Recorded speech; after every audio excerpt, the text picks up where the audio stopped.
Folks, hello and welcome to the Tavern Chat podcast, live stream, whatever you want to call it. I am continuing with the series of fireside chats with creators for the Zine Quest. Yes, got it right. I had to double check myself on that one. Zine Quest month. Today we have Thomas Votaw. I should have asked you. Is that the right way That's to right. pronounce your last name? You're one of the few that get it right, even though phonetically it's the perfect.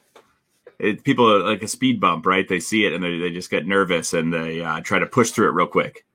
My real last name is not 10 cards. Gotcha. So my real last name is actually Stina, but most people look at it and they go Stein or Steiny. And it's the I before E. I've had, I think, 3 people in my life get it right the first time out. A 6-year-old girl, a high school history instructor, and a medical doctor from Poland who apparently knows like 7 different languages. And right away went, "You're pronouncing your name wrong." I'm like, "Well, everybody else does." So I figured I'd give it to you the way everybody else pronounces it. "No, pronounce your name right." I'm like, "Jeez." I'm telling you, the speed bump theory is true. It's The funny part is my wife was a Rajsak. She's Polish as well, and it was R-A-J silent C S-A-K Rajsak. Right, so the silent letters is what screw a lot of people up, especially when they're consonants. Yep, right in the middle. Yeah, it's like, oh, do I pronounce? Is that a hard C, a soft C? No, it's an OC. Yeah, you just pretend you don't see the C. So, Thomas, as I've been asking pretty much everybody I've been sitting down with over the last week and a half, how did you get into gaming? I mean, you're pretty established. We'll get to that in a bit, but how did you find yourself joining the gaming hobby and what age? Yeah, absolutely. So my father was in Desert Storm in the 90s, the late 80s, early 90s. And in the military, he picked up advanced D&D. So when he came home, I think he was permanently out of the military by like 92. So we're dead in the middle of advanced, or going towards the end of advanced D&D at that point. Second edition. Yeah, second wind of, I guess it would be fully second edition. But yep. So he brought home monster manuals and DM's guides and everything else. And at this point, I'm 8 or so. So I don't have a real good grip on it. But I kept looking through the monster manuals, sitting on the shelves with his stuff in his office. And I'd flip through them. And as an 8-year-old, there's a lot of, especially the older monster manuals, there's a lot of provocative imagery and monsters, and which was super cool for a young boy who was not really supposed to be going through them, but my parents were one of those things. If I could handle it, I sort of was allowed to do it. We watched Bond movies super young and Airplane and everything else, right? So I didn't play for a while. In the late 90s, I was born in 86, so late 90s, I would have been 14, 15, teenager age-ish. And about 97, 98, I told him, I'm sick of just looking through this monster manual and trying to understand the player's guide and DM's guide and stuff like that. I need you to do something for me. And my dad sat me down with my brother and some friends, and he's like, you have washed up ashore and you're on this sort of rock face. What do you do? And I said, what are the rules? And he says, what do you do? And I was hooked right there. I was hooked because he didn't tell me anything. He didn't make us make characters. He didn't do anything. He just said, what do you do? And I said, well, can I do this? He's like, yeah, you can do whatever you want. And I was so used to playing inside the rules of video games or games or anything else that I was like, okay, do I remember anything? And I instantly started that sort of love for role play that I have grown into quite a bit now. And I've been hooked ever since. So I stopped after 3.0 sort of went into 3.5 in the early 2000s. Right. I went to college. I didn't have a ton of time. I was working all the way through college and going to school. And then I tried coming back in 4th edition. Oh, probably not a good time to come back. Just like everybody else, I wasn't super excited about 4th edition when I tried coming back. And I put it aside again. And I had my brother, who is 3 years younger than I am, came to me when D&D Next was coming out. And he's like, well, you said you wanted to play, but you didn't want to do this D&D 4th edition. They're working on this new stuff. There's a starter set. So we picked up the starter set with Lost Mines of Phandelver, and I ran that as my first time DMing. And I've played ever since that came out. I've played through most of the pre-made adventures from Wizards at this point. I've played. I am now running most of my own. I've helped with a lot of like the background information for a lot of like what are they called? Not DCCs. The like the convention modules that they run for Wizards of the Coast. Oh, okay. So one of the things that I do, we were talking about conventioning for RPGs and gaming and things like that. Right. And one of the things I do is I work for one of the bigger convention companies that runs 5th edition. So I run Epic 5th edition at places like Gen Con and Origins and the bigger conventions. Well, so we did for 5th edition, if you're up to date with it, sometimes they do like at the beginning when they announce a new book, they do like the Stream of Many Eyes or the Descent, or they do like a weekend stream and show off everything. Right. And we've been, the last couple of years, we've been able to run that for D&D Beyond. So I've done a lot of that DMing for people who are able to go and play in those games. I get a module and I get to, this year we had to build it all online, which is not really my forte, but we get to go to these conventions and run people through the new content. And it's been a ton of fun. Well, being wired into the hobby, you're wired in with 5e. I'm more wired in with the old school, but at the same time, I like to know what's going on with 5e because I own all the core books. I think I own everything they published in the first 2 or 3 years before I finally had to back off. Because as an old school gamer, I'll take the new stuff and I'll literally strip it from 5e down to Swords and Wizardry or the rule sets I'm going to play on the fly. I mean, it's easy enough to do so, especially with 5e, more so than 3rd edition, more so than 4th edition, because you can see the roots of old school gaming in 5e. I couldn't see them in 4e at all. I will say that again. I've bought every edition, even when I wasn't necessarily gaming. But 4e was the ones that you got. You looked at and you went. I'm working on it. They're not done yet. This is 3D printing, so that's all that's down here. But I'm working on the rest of it. So. Oh, okay. So now I just picked up the coolest thing that I've picked up lately is we'll get into it, but I run a gaming store here, and a mint condition i9 Ravenloft came in the door the other day. Really? And I'm like, that's not even going on the shelf. That's going to go right back thing. I'm like, how much do you want for it? Because I'm going to give you whatever it was within reason. I'm going to give you whatever you want for this because I'm taking it straight home. That's fun stuff. My original Ravenloft is beat to shit because I probably ran it like a half dozen times back in the day. Oh, that's Dragon. But I don't know where it is. There it is. We got maps and everything, and super stoked about it when it came through the door.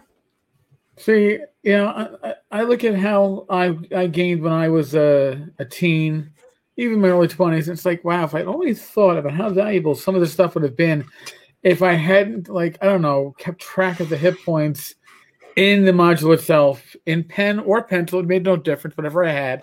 And I was just crossing stuff because you didn't think it was going to be collectible. And the hobby has turned into a huge collector's market. So now we spoke before the show, and you actually own a retail store for the hobby. So tell us a little bit about that. Yeah, I don't personally own it. I run. Oh, sorry. Yeah, it's okay. I just don't want to. If I know I've posted the live stream and stuff like that, I don't want it to come off like I am saying above what I am. No, you're good. I run the entire RPG board games, all that section. Oh, that's awesome. So I never was planning on being in the hobby as like an employee or management or anything like that. I did this as my fun thing. I used to be a project manager for a health company. Okay, this is a hell of a change for you. I think So, it's a positive one. But so yeah. about 5 years ago, I had our company got bought. I got laid off with a nice severance package, and I didn't know what to do. So I was painting on the side with a friend of mine, from a college friend, just making extra summer money and things like that. And I had just had my first son. And I said, it's not worth it for me to go back to working 75 hours a week, no matter how well I'm being paid. So I did a painting company for about 5 years. And by the time in 5 years, I destroyed both my rotator cuffs. Ooh. So the second rotator cuff, I was painting this game store for my friend who owns the company. And he says, so what are you going to do once you have surgery? Like, this shoulder already doesn't come past like here. Now the other shoulder won't do it either. And I'm like, I don't know. I'm like, we're doing okay. My wife has a really great job. The best part about painting has been that I've been able to sort of make my own schedule with the little ones. I have 2 kids now, both my oldest just turned 5 yesterday. So I get to sort of make those times so I can be there for baseball practices, and I can be there for doctor's appointments and everything else. And I said, I don't know. I'm not sure what I want to do. And he said, well, we're opening this bottom section. We're moving on from more than just a couple of games in Magic. We're opening up this huge thing. And he laid it all out for me. He's like, I don't have any interest in being here from noon to 9 every single day when I'm doing everything else as well. And I said, well, maybe that would work. And we talked it out. And I've done that for the last year and a half. And it's fantastic. It is the coolest thing. There's no stress. Every day is super easy. I take the time that I need. I work when I want. Not work when I want. Of course, no retail place would work that way. But no, I have people that can cover. You know when you need it. So it's been fantastic. It's been a blessing because I make a little bit less than I did, but in the long run, I am much happier with the time that I get to spend with friends and family, and I get to be around, especially with being a content creator, which we'll go into. I get to see people who are interested in our product every single day. You know, and that's a huge part of it. When you work a job that you enjoy, it seems like less a job. 100%. As I said, there's been one day that I didn't want to go into work, and it wasn't had anything to do with work. It was just was one of those funks where it's just like, yeah, you know what? I could just sit in bed all day. It's a mental health day. Yeah. And I've been there for a year and a half, and I've never been in that position where I've not dreaded going into work, at least sometimes, right? No matter what you do, there's days where you're just like, yeah, today I'm going to go, but today I don't feel like it. So I had a lot of those days. Yes. As a project manager, so did I, right? So it was, I drove into the city of Cleveland every day. So it was a 45-minute drive at 2 a.m. But if I drove it at normal work hours, it was like a 2-hour drive. So it was get there before rush hour and then leave after rush hour. And I'd only spend 45 minutes in the car each way. Otherwise, it was like if I left anywhere between 3:30 and 5 o'clock, I sat in the car the exact same amount of time that if I left at 6 o'clock. Oh, yeah. It was just insane. I'm sure in New York City, I'm sure you're used to that kind of. Yeah, I mean, I used to have to. I would commute from Queens, one of the outer boroughs, into Lower Manhattan, and the best hours I actually had were when I was working the overnights. When I was working 9:30 till 6 a.m., I was going against any kind of rush hour traffic, and there wasn't any. And even leaving at 6 a.m., nobody was leaving the city. Everybody was coming into it. So I'd be home in 25 minutes. But when I was working days or evenings and New York City just congests, you'd have to say 45 minutes to an hour and 15. If there was an accident, it could be worse. It was horrible. So the best commute is the one I have now, where I just get up and I walk to my desk over here. But hey. Nice. I once got caught in New York City rush hour traffic with a expedition pulling a trailer with an engine on the back of it. And I almost parked it and just walked. I'm like, I'm done. You might have gone, depending on where you were, you might have gone faster walking. Yeah. I mean, that is a sad reality of in New York City, not necessarily during the midst of COVID. COVID is certainly, especially early COVID, everything was ghost town, empty. Oh man, I was on Long Island Expressway at like 9:00 one morning, and I'm like, this is like post-apocalypse. I mean, where the hell? Because you are used. When you don't see what you expect, when you just see a handful of cars at a rush hour, it is disturbing. And in a way, it was good. I got to where I was going to go even quicker than my Google Maps was telling me it was going to. It's like there was nobody out there, but you get used to that routine. And the best routine I got used to was, I don't necessarily like working the overnight shift, but the commute is so much easier. I think I like it. It might be worth it. Yeah, it might be worth it. Don't have to see anybody and don't have to deal with traffic, and all you got to do is learn how to sleep with the sun out, which wasn't necessarily easy, but goes back to your Ravenloft. You got to be a bit of a vampire to do that crap, I guess. But I guess so. So now you've been involved on the retail end for a year and a half, but how long have you been involved as a creator? Because you got your fingers in a couple of different pies. Yeah. So this can't be it can't be your first step out of the gate. You have to have been doing this a little bit. So this isn't. So if your viewers remember, you interviewed a friend of mine, Zach Goins, is actually my business partner. He's working on Scrap Rats, this zine quest. So what we're doing is we're working actually on two different projects. This is not the Kickstarter from It Came From the Message Board is actually on a different account. So it says that it's our first Kickstarter, but the Drifters Atlas is our company, and I think we are at 7 or so Kickstarters that we've had our fingers in, and we raised almost $200,000 in backing last year. Damn. So I have been a creator since like April 1st of last year. I knew Zach from the convention scene. As I said, we did the convention games for Wizards of the Coast and Baldwin Games. And we did Winter Fantasy, which is the first weekend of February in Fort Wayne, Indiana.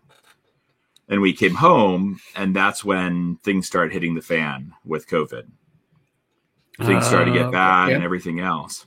And I'm lucky enough that I am in a position where I can help others succeed, meaning that I have I'm not rich by any means, but I'm making enough money that I can throw a couple bucks at my friends' projects to make sure they're doing well. Right.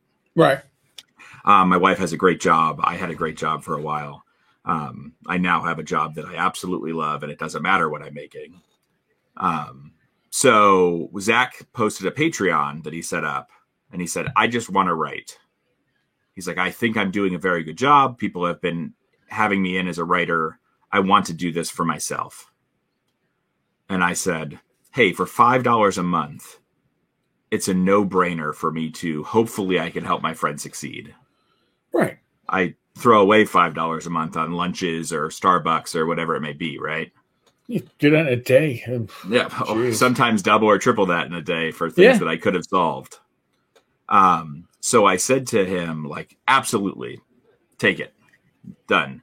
And he made a Discord channel, and in the Discord channel he was talking about like what do people want him to do next and everything else. He was asking for like ideas, and I told him what I've always wanted for my idea is a world building stream like this one, but where people come in our chat like David is now and say, hey, what if this part of the world was this? So what we do is on every Tuesday night at 10 o'clock, we do a world building stream on the driftersatlas.com on Twitch. And we have a group of people that come in and they help us build our product. So what they do is while we do all the work on the like storylines and everything else, they help us build the lore for the world. And what's really cool about that is that in my mind, if I can give you a personalized continent, a personalized world to play in, you're going to become a buyer. Well, If you say Tenker's Tavern in the city of Filigree, if that's there in the book and you can pick off your book off your shelf and there's a Tenker's Tavern because you were in our stream, you become a purchaser of all of our products. And I don't say that in a bad way. I think marketing can be good for everybody. Right. It gives you something that had no cost and you get to see your character live on or whatever it may be. It also helps us build a dynamic world that people are actually enjoying, and it's not just Zach and I in an echo chamber. So we started working on that, and we've done that every week, and we've had a Kickstarter for what we called Motherload, which is a zine that we did in the summer last year.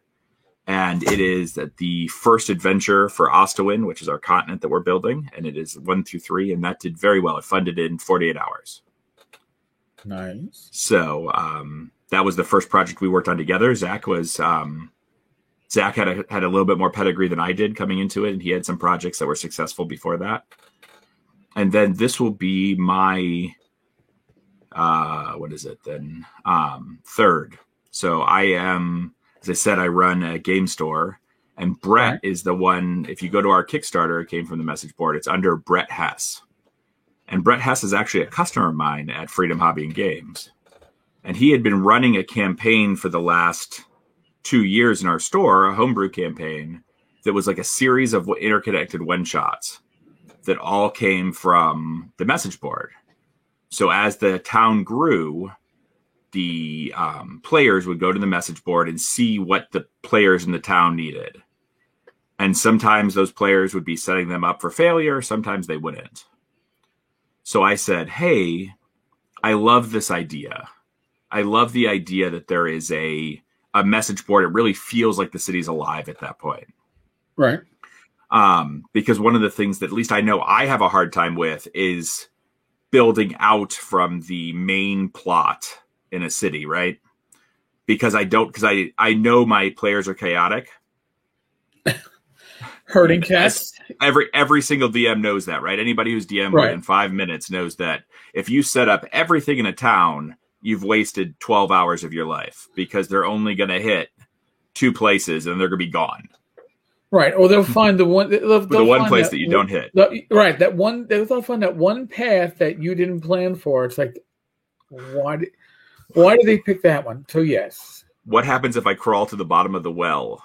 Okay, I didn't think about that one. Let's take a second and figure it out. So he came to me when we started working on things, and he said, hey, I love this idea. Do you think that this could work?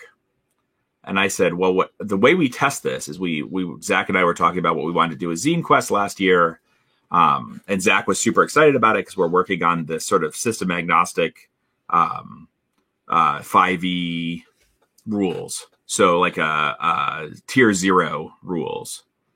Right. And so I wanted something that wasn't fully connected to 5th edition. So it came from the message board, has 5th edition supplemental information. So what I mean by that is it has some new monsters. It has some new magic items. But mostly it's meant to be put in any high fantasy setting. So it can be thrown into Greyhawk in that situation. The point of it came from the message board is it's a supplement used for a DM to bring their characters back to the story arc that they want to tell. So we have pretty handy. Yeah. So I was getting so sick of seeing my players on the 3rd day shopping episode, right? Which I hate. I don't like creative characters that have to. I don't like creative characters where you have to get a bunch of stuff in the beginning. I don't like it when a shopping episode takes. I mean, I understand that they're necessary throughout the campaign, right? But I want them to take an hour. I want them to take 2 hours. I've played in games where they've taken an entire session or 2, and you're like, come on. I just want to get back to something, right? I don't care if it's fighting. I don't care if it's RP. I don't care if it's story progression. I just want to get back to something that has meat. And it came from the message board, does just that. So it came from the message board is 25 quests before stretch goals and everything else. Right. In those 25 quests, it is set by tier level. So that is done by levels 1 through 4, and this is how they tier off for Wizards of the Coast for 5th edition. So it's set, all the quests are set by tier 1, 2, 3, 4, and they explain that in the instructions, and it says there are 10 quests for tier 1, which is levels 1 through 4, because I think most of us play in tier 1. Right. There are 5 quests for both tier 2 and tier 3. So that is 5th through 10th level, and then 11th through 16th level. So that's our 20 quests.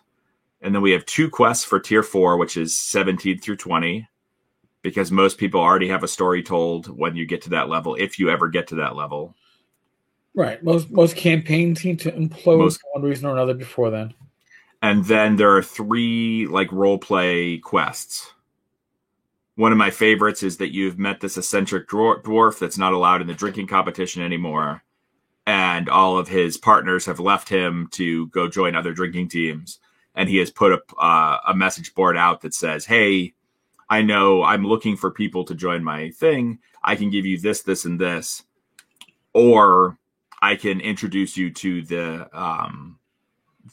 city, whatever, if we win." And so every quest is not meant to be a one-shot. It's meant to be a bridge. So my favorite one is what we have at one of my favorite quests in the entire book is a quest that's in our downloadable PDF. Because we have 2 quests at sample. And the quest goes that you are traveling into town and you find the message board. And the lord of this town tells you that he is looking for people as an emissary to go visit this castle in the mountains. And the castle in the mountains, and this is a tier 3 quest, the castle in the mountains wasn't there 2 weeks ago, but he wants to send a writ and let them know that they have come through his land without asking, that this is not, he's being kind and he wants to parlay, but really get the hell off of our lawn. And so he sends food and some potions of flying and things like that, so you can get to this castle in the high mountains. And what you find out is the castle is not in the mountains; it's a cloud giant city. It's a cloud giant castle, and so the cloud giants are looking for this legendary artifact that they've lost, which is what we call Comet Fall. And in the description, it says Comet Fall cannot be wielded by anybody but a giant, or else it's just a +1 greatsword. So what they say is, "Hey, I get it. We're in your territory, but we're not leaving until we find Comet Fall. Right. You can either help us find Comet Fall, and we will give you this awesome great axe made by the fire giants that anybody can use, or you can piss off and we'll do what we want. We're cloud giants." So with that, the hope is that players go back, and it describes this. The players go back and talk to the king again, or the lord again, and it sets them up to find this legendary artifact. So you can tie back into this legendary artifact to whatever your story arc is. Instead of saying, "Hey, this is the quest you're going to do, this is what's going to happen, everything else," it leaves it open-ended on both sides. Right. So you can drop it in anywhere. You could drop this in a desert. You could drop it in the mountains. You could drop the legendary artifact across the world. Whatever it is, you could make this a two session quest afterwards to find this artifact. You could make this a 20 session quest afterwards. But the hope is that it gets your players and sort of hooks them back into the story you're trying to tell. And the best part about it is that they get to actually the hope is that they find this legendary artifact that isn't really any good for them. So I know at least my players are like, why wouldn't we just keep the loot if it's cooler than the loot we're going to get? Right. So this item that I have come up with it doesn't help them. A +1 greatsword at level 12 or 13 doesn't make any sense. The axe they want to hand them is a very rare great axe that we call Volcanic Scar, and it's a great axe that is a +2 weapon. It works like a flame tongue almost. And then as a bonus action, you can leave a wall of flame behind the wielder, and he gets disadvantage on the first attack against him. So this weapon, that's this legendary item that your players would be like, why don't I keep this? This is obviously worth more money. Well, it's only a +1 greatsword unless you hand it back to the giants. Unless you're going to parlay these to other giants, this sword means nothing to you. But it could be this huge quest because you know it's this legendary weapon. It's like a Wand of Orcust, right? Most people can't carry a Wand of Orcust. But you could see a whole line of quests going up to finding this Wand of Orcust that's been lost. Right. So that's what we've tried to do with all these quests, is even things all the way down to first level quests aren't, hey, you go here, you do this, you get this, you come back, you get this. There's a lot of that out there already. What we want to do is say, hey, this farmer has a hard time with his grain. He can't keep it in his barn. Something's stealing it. And then give you options on how you can tie this into your story. So that could be bandits. That could be something like Kenku, or if you're outside, if you're in the SRD, you can't use Kenku. So something like a Tengu or kobolds or anything else. And there's just a quick blurb that says, hey, if this is bandits, think about this. Or, hey, if this is Kenku, and maybe they're using mimicry to throw you off the set to like trap you and attack as an ambush if you come into the woods after them. And so the hope is that then this will give the DM just enough to hook their players back into what they actually are trying to do without building out that entire city and hoping the players fall on where they want to go. Well, and it's great too because it's inspiration, and God, again, even when you hook your players, it doesn't always mean that they're going to be hooked. They always look for the new shiny. That's the OK squirrel deal. Mm-hmm. But even with that, it's an inspiration. It's a starting point, and you don't have to get too far ahead of the game. If your players don't follow it, well, you've got another 24 hooks to look at and stuff to play with to see not just what strikes the DM's fancy, but what will strike players' fancy and bring them along. Yeah, and it's built, as I was saying before, it's built to have, with the role play hooks, it is built to have 18 of those 25 quests in the first 10 levels. That's pretty damn good. It's 10 in the first 4, and then it's 5 in the next 5 through 10, and then you also have those 3 role play levels. So as a DM and then a convention DM and everything else, I know just how many people get past that 10th level. Oh, yeah. And it's not all that much. So we wanted to make it feel like a DM doesn't have to get this and be like, oh, man, all my games are at first level. I've only have 2 to choose from. The hope is that most of these are going to play those first 18, and the lucky few will get the other ones. Or they'll turn them into one-shots or something like that.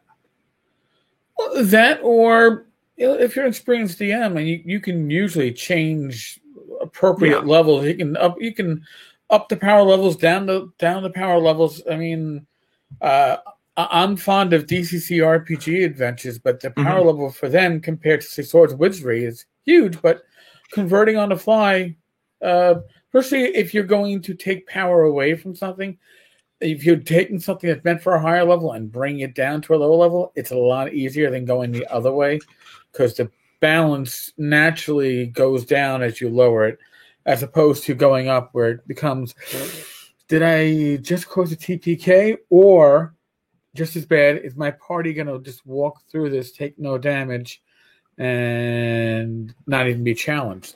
That's what I'm always worried about. Yeah. It's just making it too easy.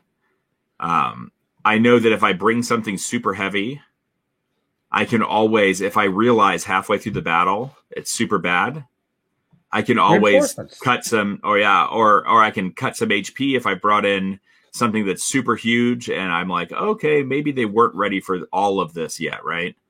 So I cut some of the reinforcements, or I figure out something that still makes it hard for them because I'm not a DM who just lets people win. Right. But I am a fair DM, I would say. I have no problem wiping a group, whether it's my home group or if it's a convention group. But I also want them to have the answer, right? I'm not the jerk DM who's like, well, this didn't happen, so we're just going to let that thing slam through you. So, yeah, that's a whole other. We could talk about that for an hour. Yeah, because and I think I've touched on this with others, but when it's you don't want to kill the party because you as a DM fucked up. Yeah, 100%.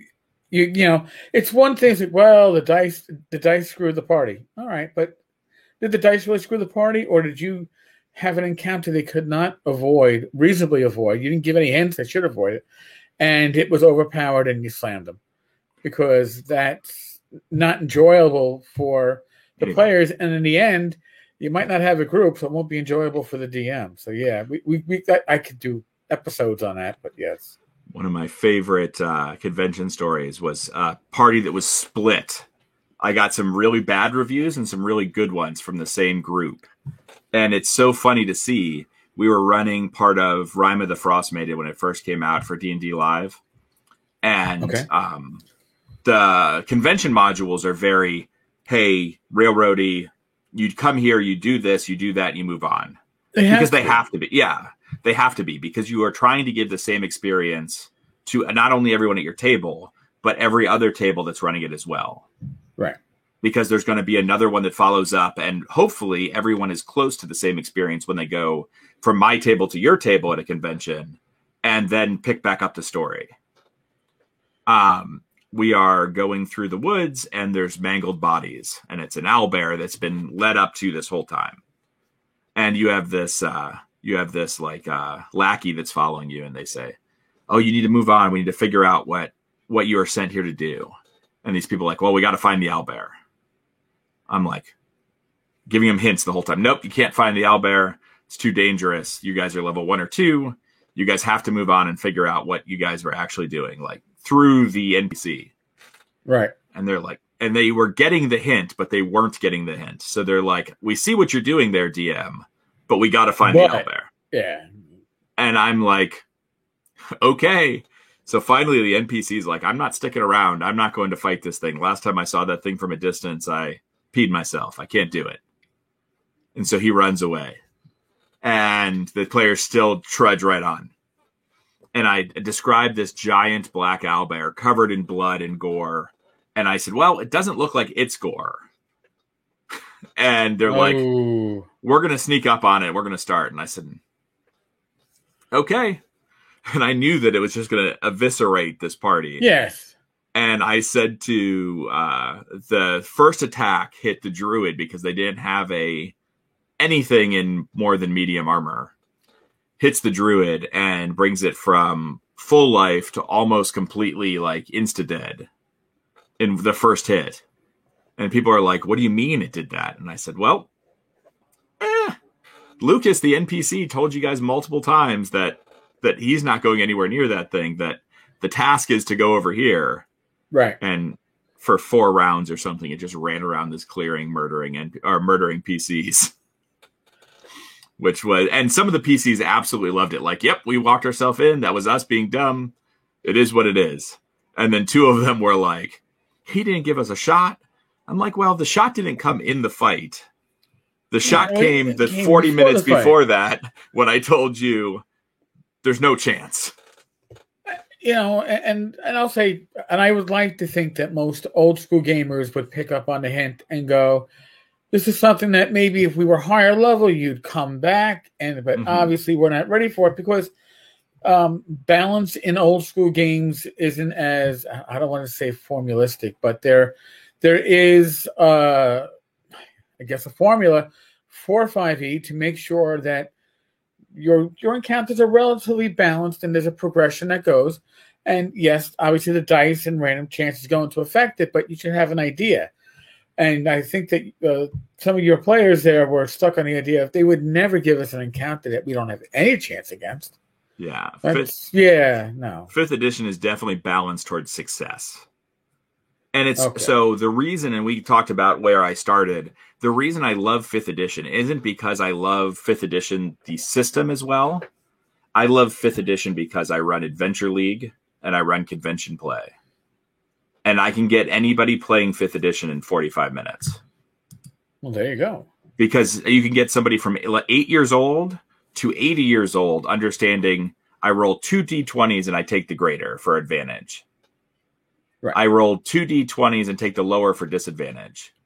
I roll 1 d20 and add the plus that's on my sheet right in front of them. That's super easy. And that's why I love 5th edition, that it's really cut and dry. They've done a good job of customization just enough so you still feel like it's your character. Right. But for the adventure leagues, the convention running, getting new players in, I don't think there's an RPG that has been easier to learn. Well, you need the consistency, and you need something that's going to be run the same way at each table.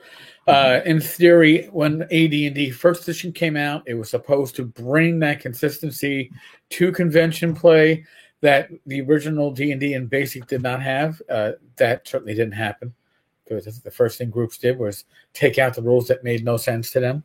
But 5e is consistent, and it is, for the system, it's balanced. And I think at convention play and organized play, you need something like that. You don't need something that's very swingy or open to interpretation.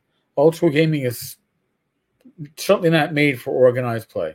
It's also unforgiving. Old school gaming, one of the reasons I love old school gaming, we're playing a campaign that starts at just like the red box, and it goes all the way through, and as you go to the next edition, you play the children of the players that you were playing before. Okay. And one of the reasons I love old school gaming is because it's just so brutal. Oh, yeah. It can be so brutal. Tomb of Annihilation and those kind of things where like you just expect to die over and over again. Yeah, and that is part of the fun of it. Now, for me, at convention play, I run Swords of Wizardry Light. It's a 4-page adaptation of Swords of Wizardry that I put together a couple of years ago. But I like it because it allows players to come to a convention. I can hand you the rules and say, you got 15 minutes, we'll be up and running with your own character. I'm not giving you a pre-gen, because that, I think, means more investment by the player into what you're playing. And if you survive 2 sessions of convention play, you'll be second level. Just keep your character sheet and bring it back. But I think you either need a very simple rule set to do that, or you need a very consistent rule set. The area in between does not work so well with that, because, again, you need something that plays fast and plays consistent. Consistent is the key. And 5e is a pretty well put together, consistent system. I know it well enough that I could be in a game with a player and I'd have fun. I do not know it fluently. I could not run it, and I will freely admit that. And I always believe that fluency in a system is the key to running, certainly at a convention or organized play. Your players 100%. expect you have to know that system. You have to be fluent. You just can't be a journeyman in the system. You need to be able to know what the rules are and exactly where the rules are in the book in case you need to look something up for clarification, as opposed to we're just going to go with this today. Yeah, you can't have that. So yeah, you're absolutely right. Thomas, it came from the message board, but actually I think you're involved in another Kickstarter that's coming out later on this month. I am involved in a couple this month. So Zach has the Scrap Rats, which I'm a collaborator on. I'm already a backer, by the way, just so folks out there need to know. It looks really good. Yeah, I'm super excited. We got to play it. We do our company does a gaming like retreat once a year. So we did, Zach and I and some other people that work for us took 2 weeks and basically fully quarantined, and then met up, the 5 of us, at this cabin in the middle of nowhere, Illinois. And we played, I think, like 3 sessions of Scrap Rats. And I think I laughed till I cried in at least one part of every single one of them. There you go. So Scrap Rats is fantastic. the big thing that Drifters Atlas does is Zach and I really wanted to. We have a bunch of friends that are making great stuff, but they didn't know how about to go through the Kickstarter process and the post-production process and the publishing and the shipping and everything else. And that's something I have a huge background in with my PMP and project management. Okay. So what we do is we are trying to help other people get their projects off the ground. So Zach is a writer on Lights of Winthrop Manor, which just launched this morning. Oh, it did. Okay. Yeah. It hadn't launched when I last. Just right before we started. Actually, I think it launched at like 10 a.m. Lights of Winthrop Manor is almost like a escape room, Scooby-Doo mystery, haunted mansion kind of feel. And you've been invited over for dinner, and at this dinner, things sort of turn bad fast. And Drifters Atlas has been lucky enough to not only do some writing and editing on it, but we're also going to be a carrier of it. So when we can start doing cons again, it'll be in our booth. It has been awesome. I backed it. I think I was one of the first backers. I backed it as much as I could because I'm super stoked about all the stuff it comes with. Of course, we talked about Message Board. Message Board is my project with Brett Hess. Brett and I have each written almost exactly half of the quests because we wanted to have this be like a light, fun Kickstarter that we worked on. And then I do all of the 3D printing for like our premium tier at my work. So we have some minis and things like that. If you really want to throw yourself into Message Board and use it as one shots or anything like that, we have a premium tier that has some like printed minis and some voice assets and virtual tabletop maps and things like that. Very cool. Then at the end of the month, we are launching our follow-up to Motherlode, which is it's not technically Zine Quest, but it is where Motherlode was 1 through 3rd level adventure for our continent of Ostwin. This is the 4th through 6th level adventure as it continues that story. Heading to our hardcover book at the end of the year. Oh, okay. The hardcover book is it's a 1 through 12 adventure, so it'll take another track to level 6, and then the 2 tracks will meet up, and it'll go from 6 to 12. But it also has all the lore for our continent, so it has everything we've worked on our streams, everything we've done, and we don't have a date for that, but probably fall. Well, so keep me in the loop. You know how to reach out to me. I'd love to cover it and know more about it. Awesome, yeah. If you want to hear a quick secret, I just thought of what I'm doing for Zine Quest next year. Oh, I know it's a long time away, but let me throw this at you. They've already been talking about it in the Zine Quest community. Oh, really? Who's getting ready? Oh, yeah. Somebody put a post up, I think, early this morning or late last night. Gotcha. Yeah, so here's what I want to do. All right, here's what I want to do, and I don't know if it's going to work. I have no rule set for it. I have no anything for it yet, but I want to make.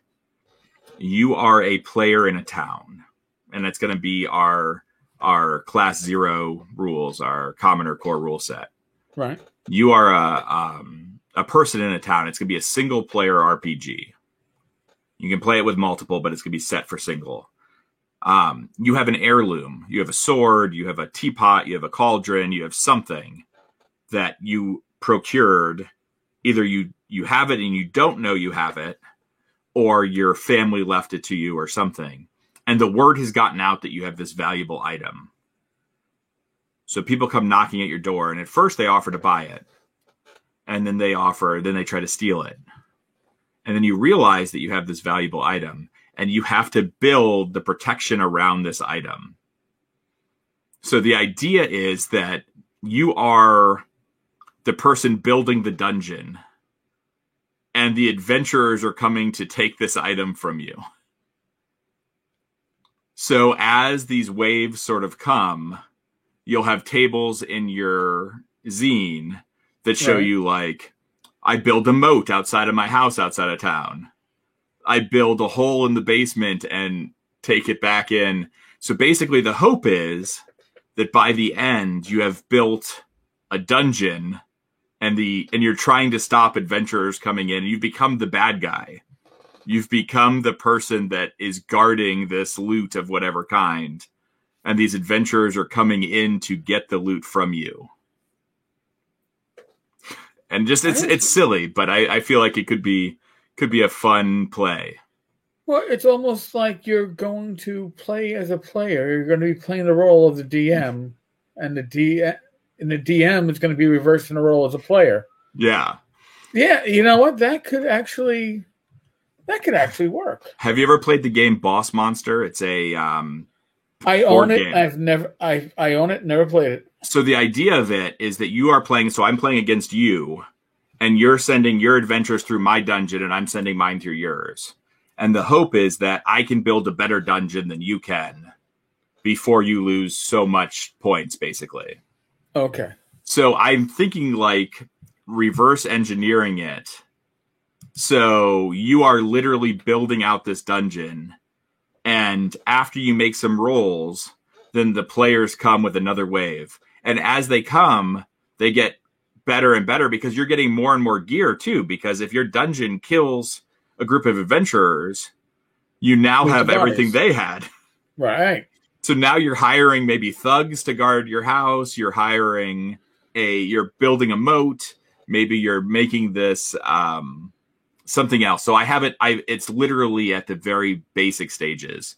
But my hope is that we can make a one-person RPG that you could play in 1 or 2 hours, just sitting sort of there, rolling and sort of building it out and talking about how this works. And there'll be different charts so the players don't have to invent it. But The hope is that we can get to a point where you're like, okay, turn the next page, and that there's enough charts that it changes every single time you play. So you could play this 10 times and your dungeon doesn't end up the same. Now, what would be nice is if you could use those dungeons you create and save them for an actual D&D campaign. Absolutely. So, there's going to be rules for traps and everything, right? Yeah. So it becomes a dungeon building mechanism in addition to an RPG. If you get a twofer from it, then you're really ahead of the game. Yeah. I was looking at Zine Quest this year, and I was trying to see what was doing very well. And doing very well is not high titles, meaning not D&D, not Pathfinder, not whatever. Doing things, unique items, but also what has done well in a couple different places are these solo RPGs, especially in a COVID world where we can't get out, right? Yep. So if you have a game where you and your wife are playing, or you and a friend are playing, you could play 2-player against the players, but it's not meant for 7 people to sit around a table and play. So just something fun. Oh, I actually would back that. So there you go. I think I something like that would work. My niece is 10. She would be 11. She started building dungeons with Dwarven Forge when she was 6. Nice. And telling you, well, that's a trap. Looks like it's a treasure, but it really isn't. The treasure is hidden over here. That's to kill the adventurers. I'm like, you've never played D&D. How do you know this? But it's like instinctual, and you just gotta look up. So she would be having a blast with that. Yeah. So yeah, definitely sign me up, man. Sign me up. Yeah, I'm excited. Well, Thomas, thank you for joining me. I really taking time out of your morning on a weekend isn't always the easiest. I do appreciate it. I will include links to the current projects in the show notes on the podcast side for those that are listening. And for those that are listening live, I got, let me see, 7 p.m. Joel Hines, Desert Moon of Karth. And at 9 p.m., Rach, my lovely wife Rach, and I will be doing a live stream for Gamers Health. It was well received last Friday. And God bless, even Luke Gygax commented and watched on it. So we're going to move it to Saturdays because I already got live streams on Fridays. So nice. Joel reached out, was one of the people that we interviewed for our stream that we were talking about. And Joel, Drifters Atlas is going to distribute all his zines this year. So nice. Say hi to Joel for me. He's a super nice guy. I think you're going to have a blast with him. He's built sort of a Western just a teaser for all you people coming up and watching it again. He's built like a Western setting for Mothership, and it looks super cool. I'm super excited to see it. Well, there you go. Well, again, Thomas, thank you so much. Thank you, my friend. Luck with it all. And as David Thompson, now, by the way, I'm going to do a quick shout out to David. David's been enjoying these afternoon live streams because he's out there on the other side of the pond. So these are actual normal hours for him as opposed to the evening live streams where he has to stay awake and hurt himself. I will say, David, if any of these strike your fancy, I'll put in a quick bid that Scrap Rats, I Came from the Message Board, Lights of Winthrop Manor, and Desert Moon and Karth are all going to be shipped from here, from my house. So if you're interested in any of those, back them and we'll do one shipping for all of them. So if there's something you're interested in any of the things we do, or reach out to me through my Kickstarter, It Came from the Message Board or anything, and we can talk. I'm happy to work with people overseas. It's been so hard, especially with Brexit and some other things, getting some of that stuff over into United Kingdom and into Europe. So, it's just hard overall with the cost of shipping. So if you can consolidate it, you certainly you're saving cost. Or it helps everybody. Awesome. Yeah, absolutely. Well, again, thank you so much, Eric. You're very welcome. We'll talk soon. We'll be back later, or I'll be back later. Bye. All right, we are live, folks. Welcome to the Tavern Chat podcast. This is a fireside chat in support of Zine Quest. I think I've gotten that right now 2 shows in a row. I've been calling it Zine. That sounds about right. Yeah, I'm a New Yorker, so I kind of zine, potato, I screw it all up. With me is Joel Hines. He is the creator of Desert Moon of Karth. Joel, welcome. Yeah, thank you. It's good to be here. Thank you. You're taking time out of a weekend to not to speak with me, but speak with the audience and about your project. But as we were sitting down before the show, and folks, the not so secret is we all, when we do these, we spend a couple of minutes just chewing the shit and getting to get to know each other and relax. But Joel, how did you find gaming? We touched on it, but how did you come into the gaming hobby?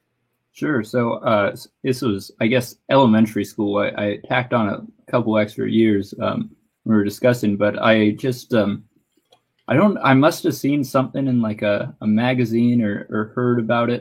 I'm sure, but the memories from exactly when, like the genesis is a little fuzzy, but I know I had there's a friend who I bumped into in elementary school, and she said, so her family, they played Dungeons and Dragons, right? And boy, right. When I heard that, because, I had all of the books, right, for 3.5, that was sort of my endpoint, because I'd read all the books. I'd be really excited about, all these dragon lairs and these class builds. I was real into, like, the numbers back then, And, like, I got this one book about how to build, like, a fortress, the Stronghold Builder's Guide from way back when. And, I had all the gold bricks calculated out or whatever. But anyway, so I went...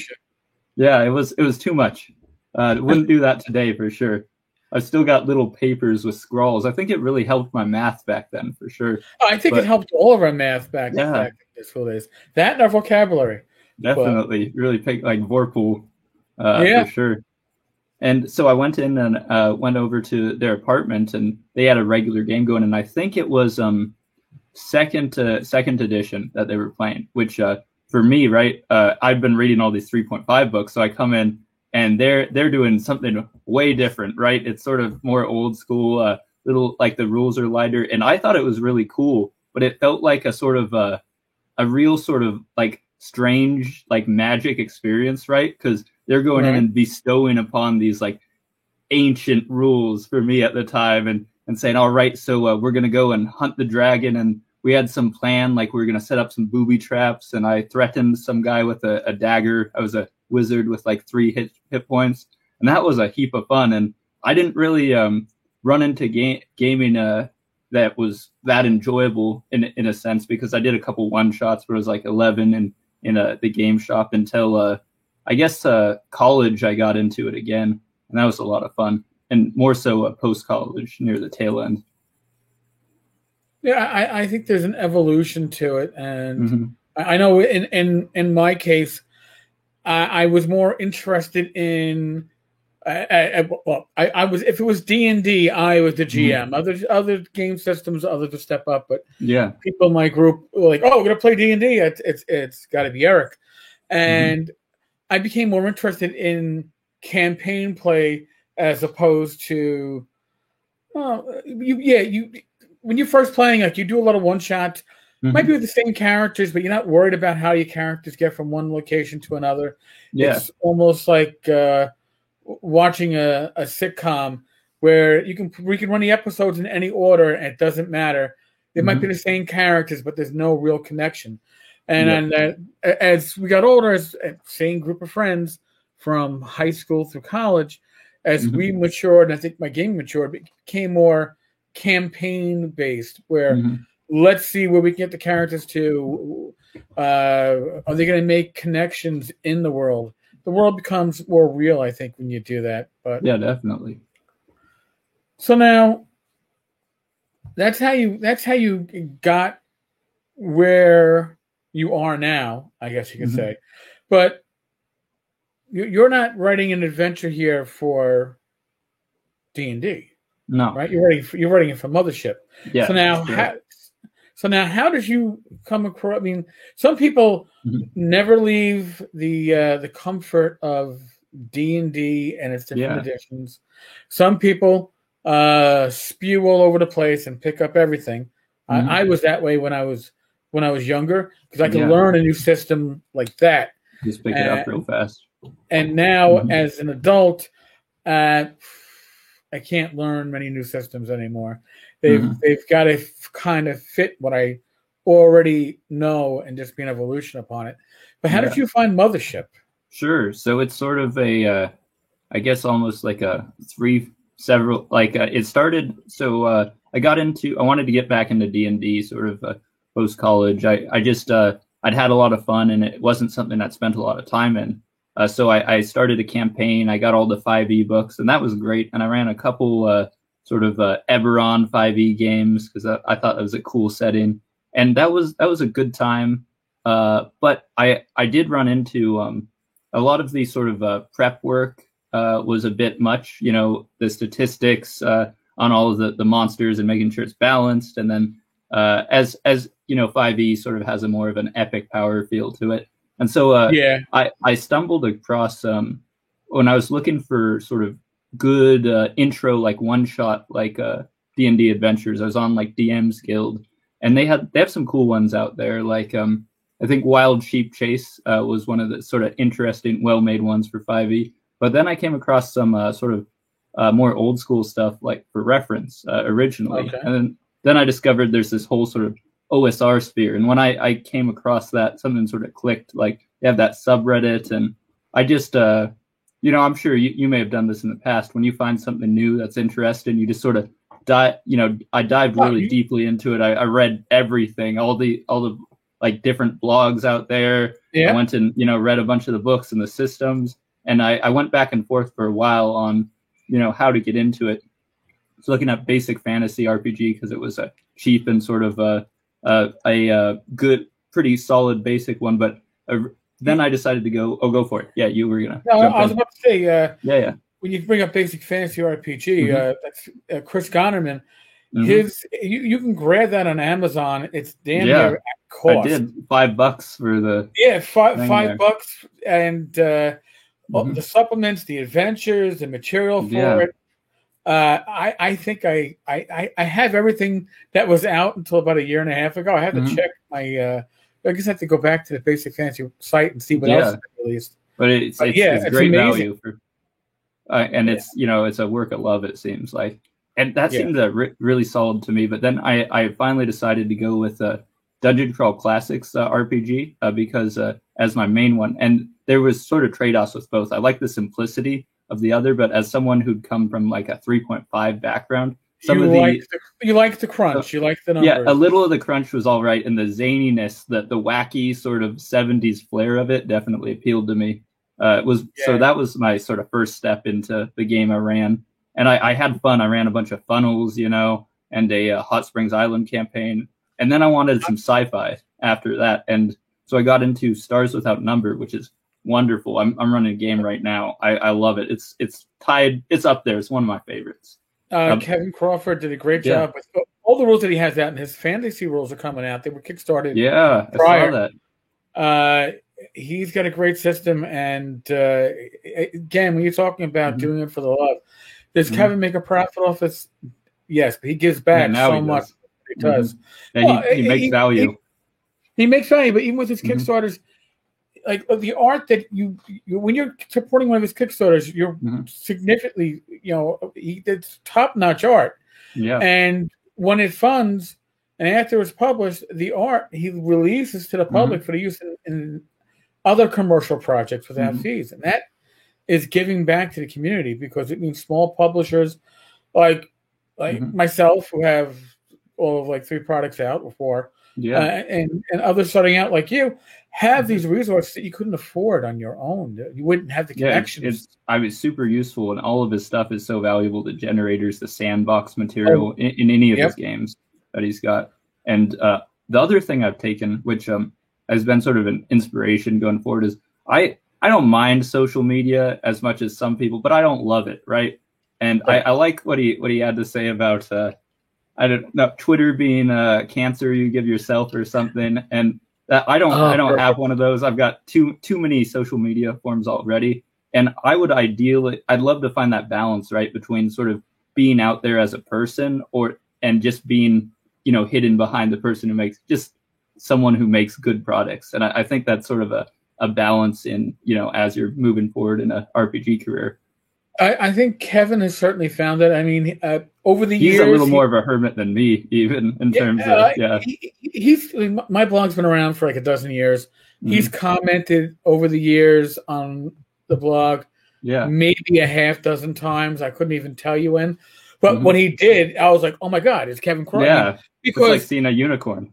Yeah, and it always was to make not just a valid point, but to explain his point. And bring his own support, and it was always awesome. I see social media almost like a necessary evil. Sure, yeah, definitely. Kind of. Some of it less necessary than calling Twitter a self-inflicted cancer it's damn near appropriate. It is. It's definitely a bit hyperbolic, but I get where he's. I mean, I don't have one. I do, but I'll be honest with you. Anybody who follows me on Twitter, I'll share out my blog posts and my podcast, but I don't read it, because there are people like the infamous Garrett Sharka with Far West that is going to be, it's over 9 years later to Kickstarter, so that's one of those infamous yardsticks. But he can't work on a project, but he can tweet multiple times per day. So it's like it's a huge. Obviously, for some people, it's a huge distraction, and it's all in how you use it, right? It's a tool. It can be an addiction. I personally find that something like Facebook or MeWe is easier. Not to maintain your sanity and your temper, if you avoid the main feeds and just participate in the communities, ones that are generally well moderated, which say basically we're here to talk about gaming. We're not here to talk about real world drama, because there's other more appropriate places. That means I can go there and I can read my gaming stuff and participate in conversations.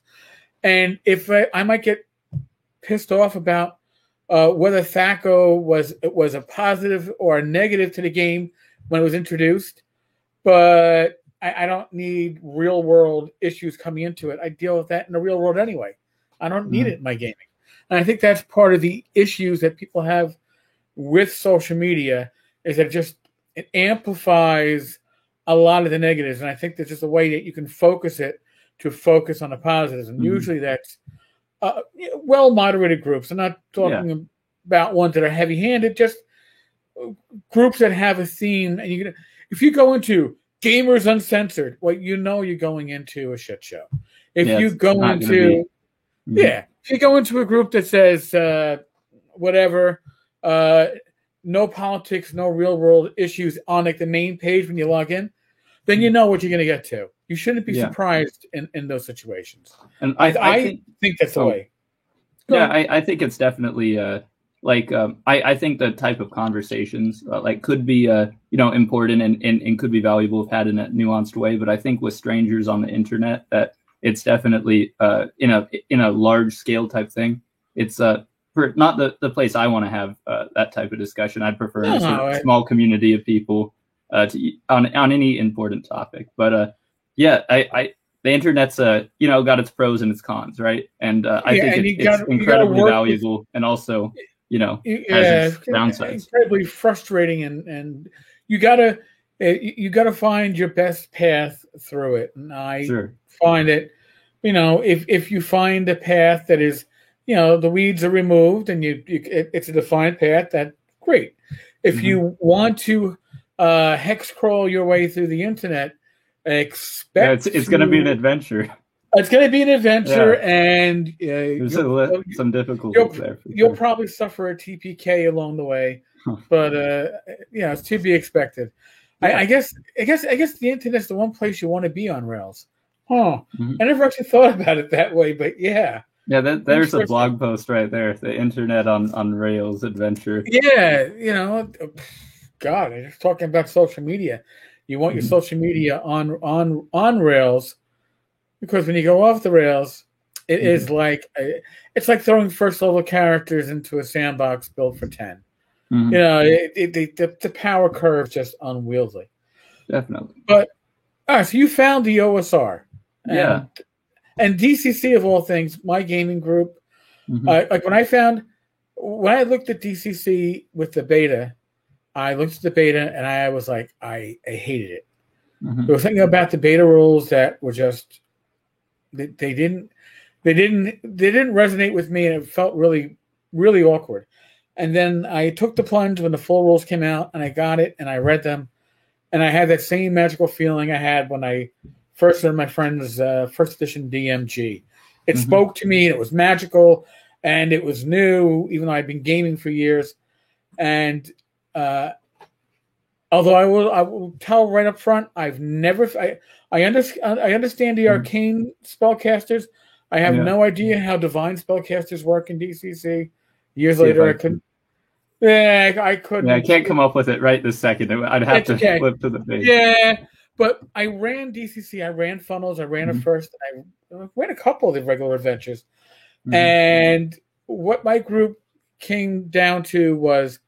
They loved the adventures. They loved the wacky gonzo atmosphere of the adventures. Mm-hmm. That worked out fine.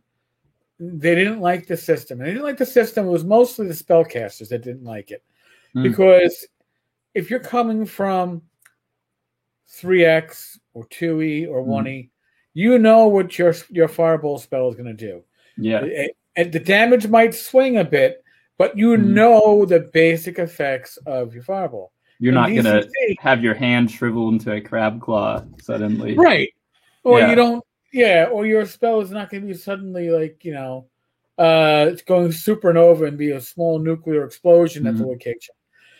You know the parameters, but DCC, you didn't know the parameters, and that frustrated my spell. I think it's definitely, it's not my everyday. I think it's like, it's a special spice. And I think the swinginess and the wacky zaniness is potentially part of the appeal. But I think it sort of struggles a little bit if you're looking for a more consistent thing, like I am sometimes.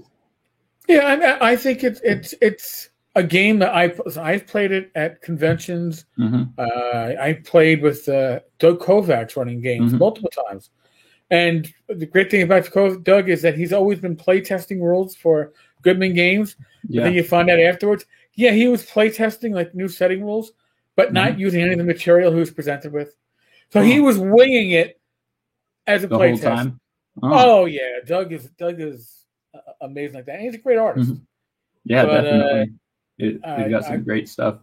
I found the funnels were a lot of fun for throwing like people who've never played anything like sort of old school adjacent, and just sort of really for ripping the Band-Aid off on like that lethality idea. I think in a way that's goofy and fun and light and doesn't feel like heavy what's those Jack Chick tracks, like Elf Star is dead. Yeah. Now get out. You're dead to me. I can't talk to you. Dead. I feel like that's sort of the vibe some people have on like, lethality or like hard stuff in games. And I think if it's, treated as a fun thing and you go in with that expectation that it's a risk, it could happen, but it's like, Mario, you die a lot too. Oh yeah. And that is part of the charm of it. And that's part of the idea with old school gaming, especially the easier rule sets or the more concise rule sets, Swords of Mystery Light, which I run at conventions. You hand out the rules and you tell the table, 15 minutes we'll be playing, generate your characters, and you, because to me, and this is what DCC does great. Yeah, you're running 4 characters, but really what you're doing is you're getting attached to a character that you're going to use later. It's a survivor. So therefore, even if they have crappy stats, they're your crappy stats. They're your crappy stats. Yeah. It's a survivor. At a convention, I always have felt, and I even ran some great games, but it's a pre-generated character you're going to use once and then never use it again. Yeah. So the idea with something like Swords of Mystery Light is, hey, if you survive, bring a character back to another convention where I'm running it. Survive twice, you level up. Because then if you don't survive, character generation is 10 minutes, if that. It's quicker the more, So but at least it's your character. Even if you created, those are your stats. You named them, you defined them through the play of this one session. So definitely. I think that's important. But all right, so now we've gotten you to OSR games, but now Mothership. How did we get to Mothership? So yeah, from there, so Stars Without Number was sort of my default thing, but I was looking for some great resources for science fiction games, right? Because sometimes you get lazy and you don't want to generate the entire sandbox yourself. Sometimes you want to, stand on the shoulders of giants and have something great to just, draw from. And Mothership, I've found their adventures they have, the Dead Planet, Pound of Flesh, now Gradient Descent, their sci-fi mega dungeon, were just such sort of high quality products that had some thought put into sort of information design, and then in a sort of compact package. And I ran Dead Planet using Stars Without Number, which was great, going from a sort of Firefly type thing and then springing like this horror stuff on the players. It was a real fun tonal shift. And I think sci-fi, almost all sci-fi is just, one step removed from jumping into sci-fi horror. Like I think it's not hard to jump into at all, and it was a lot of fun. And then from there, I found Aliens. That is like the go-to science fiction was the whole the Aliens trilogy. Yep. Really. Where do you stand on Aliens 3? Just curious. What's your take on it? Yeah, I would say Alien and Aliens are like right there, number 1, number 2. Yeah, depending on my day. Hard to pick which one. Depending on which day, either one I could say is the better movie, but they're both effing awesome. Aliens 3, tell you the truth, and I. As opposed to Alien and Aliens, which I've seen multiple times. I mean, look, you're not going to like Aliens 3 compared to Alien and Aliens. No. I'm there. And that's the whole thing, too. I'm going to myself, I'm trying to remember the plot for Aliens. Oh, now I remember the plot for Aliens. Space prison license stuff. Yes. I just had I really had to, like, jumpstart my brain. And it was go for it. My take on it is that if you didn't know anything about the previous movies and it just was dropped as its own thing, like in an alternate reality, it would be like a decent sci-fi horror movie if you didn't know how good the ones before it were. Now, it could be a solid B. Like I'd watch it, and now it's just knowing how good it could be that makes it harder. And then of course you've got Resurrection, where the only good thing from that, in my opinion, is the facility sort of cool, and it inspired this really dope Mothership Die Hard Alien Resurrection module that's on Kickstarter right now that someone's doing. Oh, well, see, now that makes it worthwhile. Yeah, see, that's the main good part. Yeah, and I hate to say it, that's like they start out great and they milk it. To, same thing with like Terminator. Terminator was the first 2 Terminator movies were much better than they ever should have been. I still haven't gotten around to seeing either of the original 2s. I just have a sort of internet reference level of understanding of them, and so I've got to. They're up there with Aliens. And they are good. They're better than. They hold up better than, say, like the original Predator movie. Mm-hmm. But even that had something special about it. And you could see that the first movie was definitely better than the one that followed up on it. Mm-hmm. But a lot of times you take the originals and you milk them until you can't milk anything else out of it. And then they'll step away for 5 to 10 years and they reboot it. Yeah. We're going to come back with a new... Let people not be tired about it anymore. Yeah, and it's like, how can you not get that? You can only get that feel once per. I mean, even Lord of the Rings, The Hobbit was because again, you were milking it, and people's expectations were already set high. Now, The Hobbit came out first, and that's what you knew about the IP, and then you had the Lord of the Rings.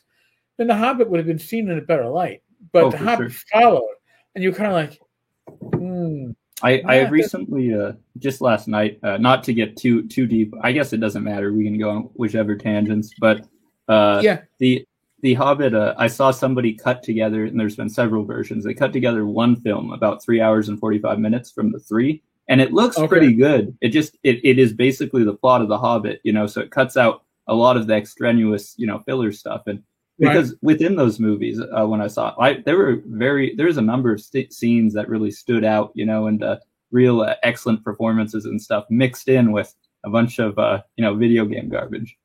Yeah. Oh, let's jump the barrels. It's like, oh, geez, no, please don't do that. You're hurting me. Oh my God. Because actually the best version of The Hobbit is it's a British audio play. Which I had a cassette tape, but my cassette tapes all kind of run it out. Yeah. I gotta try to find it on the internet. That was the best. Somewhere. Because I have the original. Was it Bass and Rankin? Cartoon version of The Hobbit. And that's not bad. Yeah. But in some ways, and everything. Yeah, in some ways, it's better than the recent movies. But if you want Lord of the Rings, you'll take what they give you, and you'll have to like it, I guess. Yeah, maybe. But now I aspire to go for it. Yeah, have something that's big enough where that's nice if you made it big enough that you can just sort of slop anything onto a plate and be like, sorry, that's it. That's the content. You got to enjoy it. Yeah, but you'll find something on this plate that you like. You might have to pick your way through it, but dig it out and you'll find it. Now, all right. So now, what got you? Because then we've gotten to Mothership. Sure. And it's weird because I've heard so much about Mothership, and honestly, probably my son calling you because he already tried to call me. Nope. But I've heard a lot about Mothership over the years and never actually looked at it. I was like, it wasn't something that usually came up in my gaming groups. Yeah. So now, looking at your Kickstarter. Looking at what you're doing and then going, oh, there's a link to Mothership. Let me look at it. I go, oh, it's percentile based. All right, cool. I go, and then seeing what it pulls upon for resources, seeing that it is available what you want, pay what you want on Drive-Thru RPG, folks, which is great pricing. But I was like, you know what? We're still in the midst of the world of the pandemic. It's not like I'm going outside and going to the movies.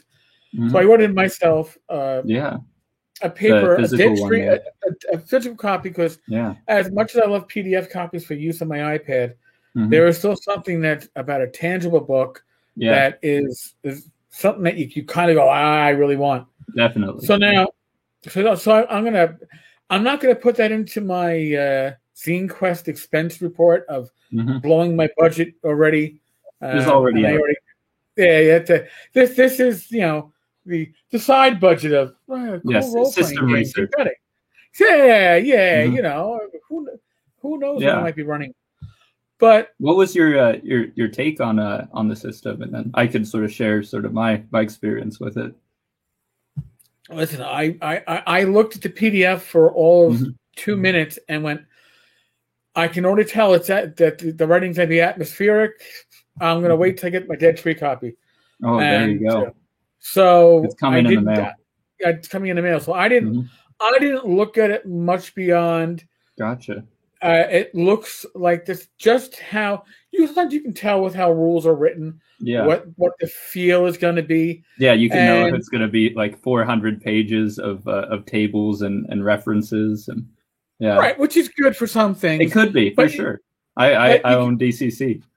Right, but even with DCC, you read it and you go, all right, this 3/4 of this book is, but the atmosphere, you can catch the atmosphere, and I caught the atmosphere real quick with Mothership, which sold me on it. I was like, all right, I need to snuggle up on my recliner with the Dead Tree book in my hand.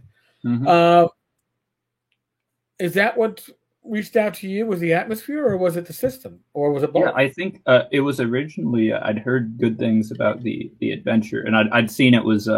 Maybe this was last year. I'd heard about it because it was getting a little hype, winning some awards for design and stuff, and a couple stores were carrying it. And I missed the opportunity to play in a one shot, and this was right before Corona started. So I was sort of kicking myself because that would have been, and it was in the town of Corona in California. Go figure. Funny. Yeah, I just drove down for a DCC event type thing, and they were going to do a little Mothership thing, but I just missed it. But I think what appealed to me originally was I'd heard great things about the adventures, right? And so, and for me, it's always a little bit of resistance when you're starting a new system. So I was seeing what they were doing, and at that point, I wasn't super familiar with Percentile. Later on, I'd play some like Delta Green type Call of Cthulhu stuff, and it clicked a little bit more. But yeah, so that was sort of helped me get the sort of Percentile as like a pretty simple sort of base system. But it was the evocative adventures that were told in a way that was not, reading a story for the GM to then break apart into playable content. It's very laid out in, 52 pages or less. And every spread, tells you in an evocative way what's going on in sort of bullet points and such. And like in, for example, Dead Planet, which was the one I ran in Stars Without Number before I got into Mothership more. It's got 52 pages on it. And with those 52 pages, not to, deeply spoil the module, but it's got a planet, it's got a spooky ship, it's got a moon with weird stuff on it. It's got a field of derelicts that you can randomly generate. And the amount of content, I mean, you could spend, I don't know, 5 sessions, 6 sessions, 7 sessions, more maybe. It's probably pushing it near then within this, little zine, right? And that sort of was a real sort of design with, like, it just sort of blew my mind that you could have this type of quality content in such a small package that was easy to access. And then I looked into some other Mothership stuff, and eventually I got into the system a bit more. Originally, I was going to make Desert Moon of Karth for like a Stars Without Number system neutral, but it turns out that Stars Without Number, there's not much. It's a very it's not niche that a lot of people play the game, but for people who specifically want content specifically for Stars Without Number, that's pretty niche. Kevin. Yeah, like it's exactly like there's not a thriving third party thing, but the thing with Mothership is it's such a sort of real fertile, like a design field for third party. It's got a lot of support for that. There's people making tons of stuff, and the community around it is really into zines.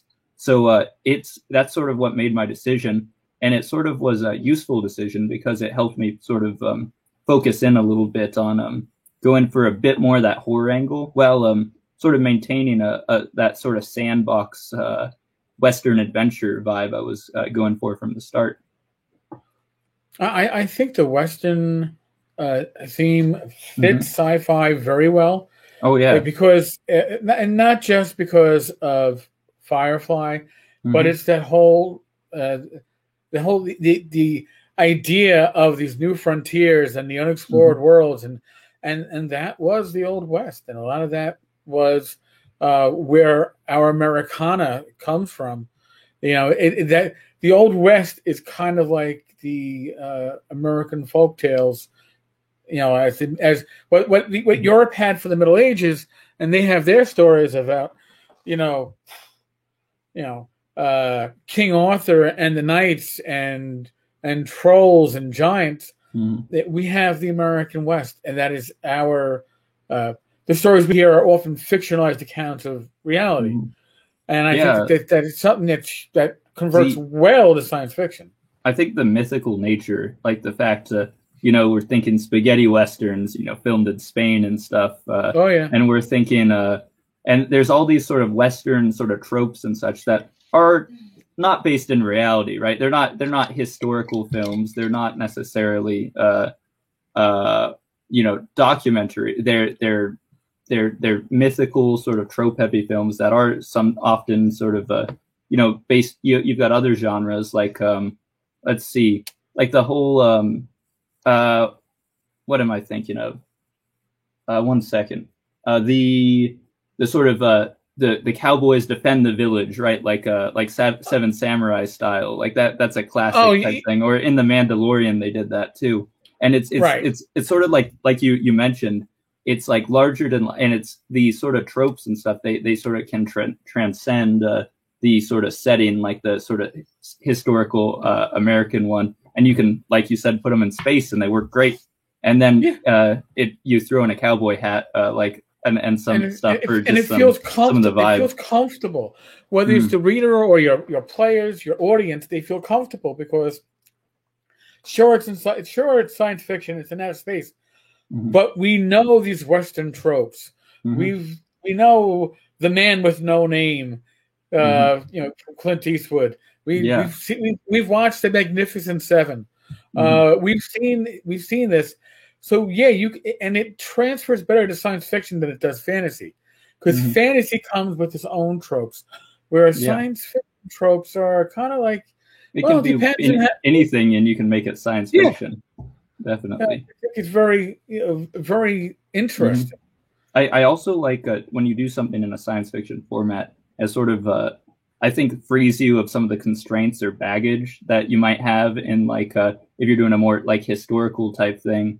And like there's like some tropes in westerns that obviously you wouldn't want to do in a thing like the savage natives are attacking our settlers, right? These sort of real antiquated takes that haven't aged well as history's gone on. And I think but I think sort of being able to pick and choose what you like of the genre and what you can take out and sort of reformat in a different sort of venue or like a sort of setting, I think really is useful, because science fiction is about imagination, right? You can imagine things entirely different and take the bits that you want and say, what if this was like that? And also have like a goofy time while doing it and as well. It's been fun. Yeah, I think science fiction does lend itself to that a lot more than fantasy, at least when it comes to RPGs and stuff. You can take science fiction in all these different directions, whether it's like the Star Trek, which is almost hard science. Then you get the Star Wars, which is very soft science, almost fantastical, magical, and how it's approaching it. Firefly has their approach. The Expanse goes in different. And I think there's definitely. I think that science fiction is seeing a reemergence as people, even gamers, are seeing the viability of it. Sadly, it wasn't so much great for Starfinder from Pathfinder. It didn't quite reach the numbers that they were expecting it to hit. But I think that was again trying along those Star Wars lines of do we commit to the science fiction part? Or do we just make it fantasy and file off some of the serial numbers and see what we get? I know when I was looking for a science fiction game, the only thing I'd known about it originally was, Starfinder's big and it's coming out. And it definitely wouldn't have been the thing for me in the long term, just due to the amount of crunch involved and the science. Actually, the setting's sort of cool. I like that science fantasy is out there for sure. It's its own certainly. thing, but yeah, it didn't wouldn't have fit my needs for a more sort of light, sort of consequences heavy, sort of like old school style science fiction that you get with Mothership and Stars Without Number. And Mothership, I think, sort of jumping into that, is it's very sort of razor focused on the sci-fi sort of horror experience, and you can sort of build. And part of my challenge, I think, was the game. I'm the zine Desert Moon at Karth, right?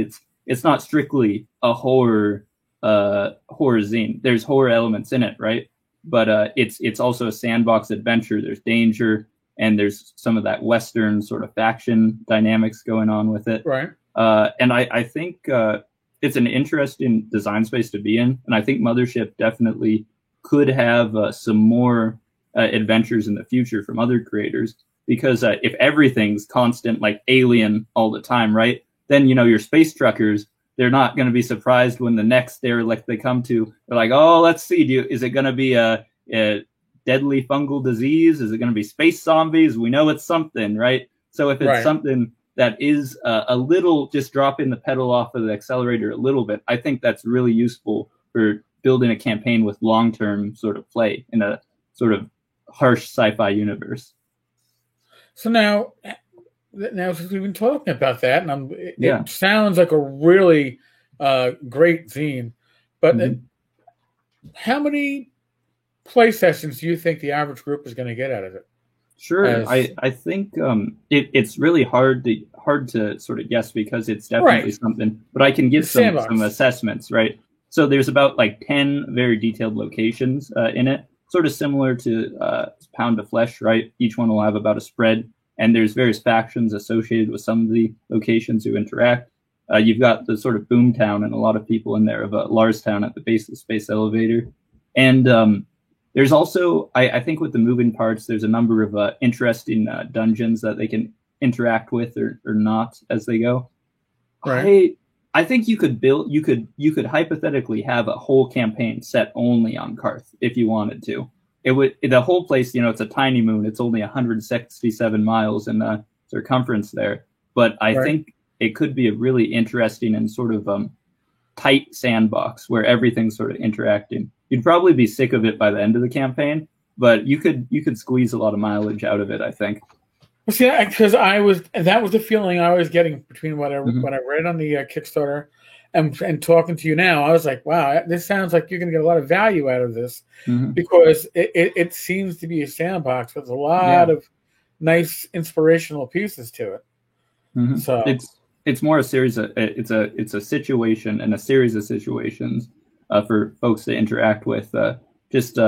Like big inspirations were Pound of Flesh, which is a Mothership sort of a space station that's a fleshed out enormous space station with things going on in the background. It's very good. I'd recommend it as well. But also Hot Springs Island, which was this big hex crawl, was a big inspiration.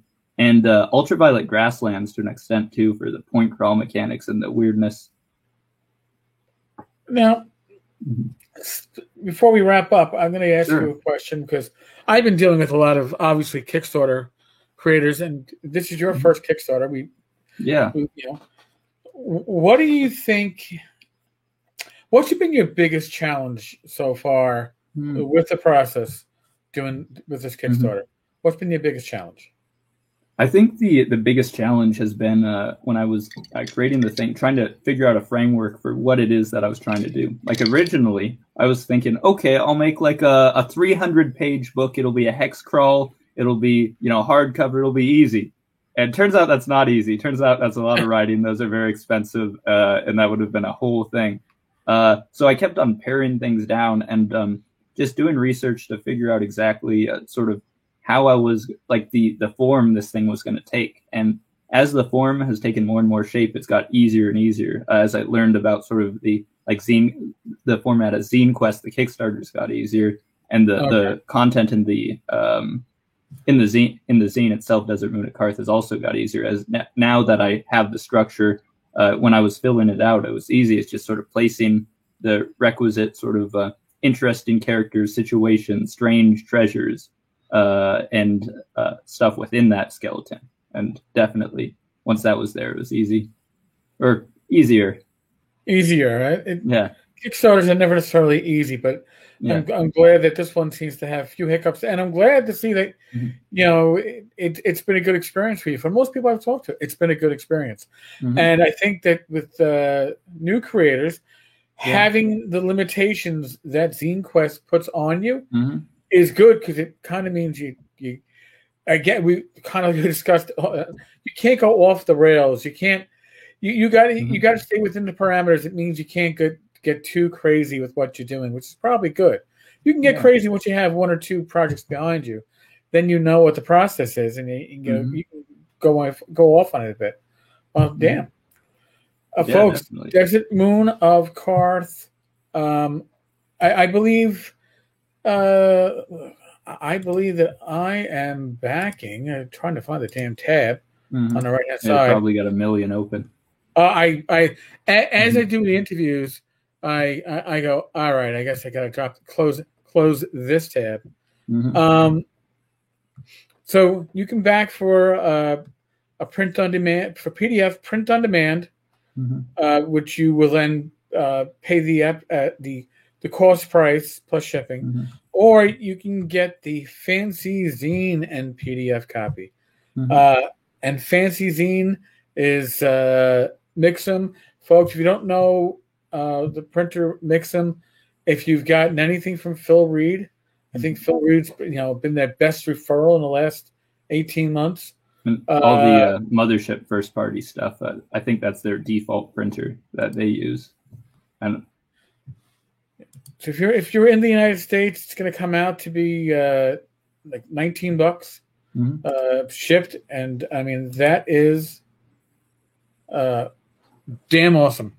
So, and how much time do you have left in your project? Actually, a bit actually.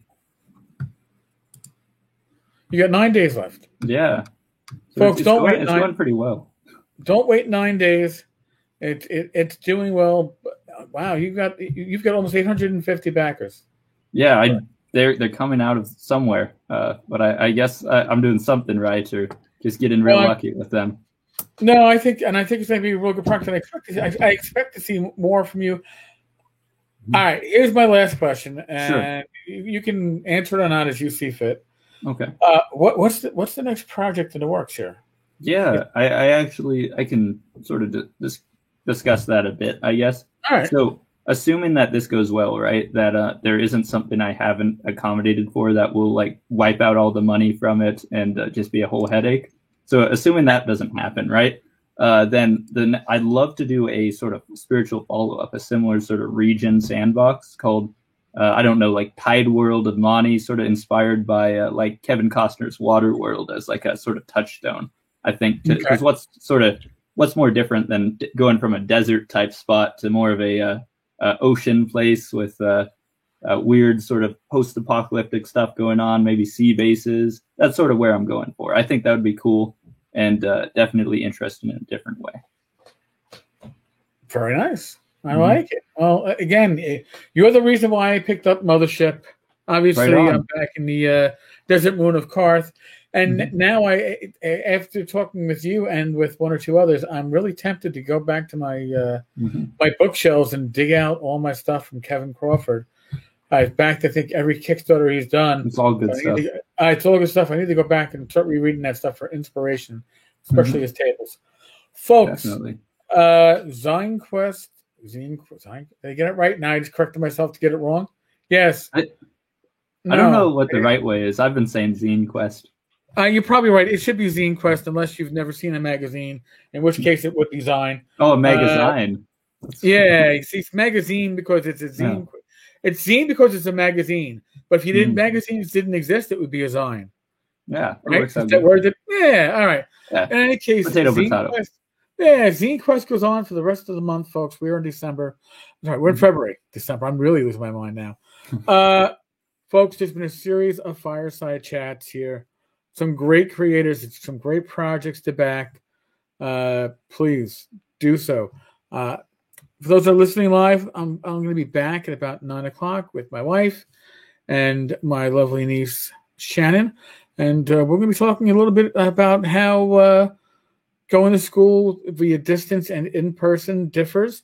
So it's it's not just your physical health, but it's emotional and mental health issues that we'd like to touch upon, especially in this world of COVID. And on that note, folks, be safe, be well, God bless. Roll those dice, roll them well, and I'll be back with you all later. Again, Joel, thank you so much. Yeah, no worries. It's been a good time.